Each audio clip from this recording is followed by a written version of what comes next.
ഡൽഹിയിൽ നിന്ന് തിരുവനന്തപുരത്തേക്കുള്ള air India വിമാന സർവീസ് റദ്ദാക്കി. കനത്ത പുകമഞ്ഞിനെ തുടർന്നാണ് വിമാന സർവീസ് റദ്ദാക്കിയത്. എയർ ഇന്ത്യ ബദൽ സംവിധാനം ഒരുക്കുന്നില്ലെന്നാണ് പരാതി. യാത്രക്കാർ സ്വന്തം ചെലവിൽ നാട്ടിലേക്ക് മടങ്ങണമെന്നാണ് എയർ ഇന്ത്യ അധികൃതർ അറിയിച്ചിരിക്കുന്നത്.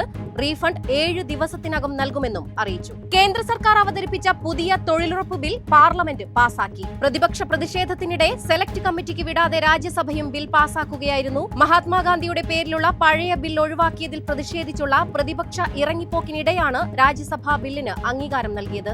സംസ്ഥാനത്തിന്റെ കടമെടുപ്പ് പരിധിയിൽ നിന്ന് 5900 കോടി രൂപ കൂടി കേന്ദ്ര സർക്കാർ വെട്ടിക്കുറച്ചതായി ധനമന്ത്രി കെ.എൻ. ബാലഗോപാൽ. ഇത് സംസ്ഥാന സർക്കാരിന് വലിയ പ്രതിസന്ധികൾ ഉണ്ടാക്കും.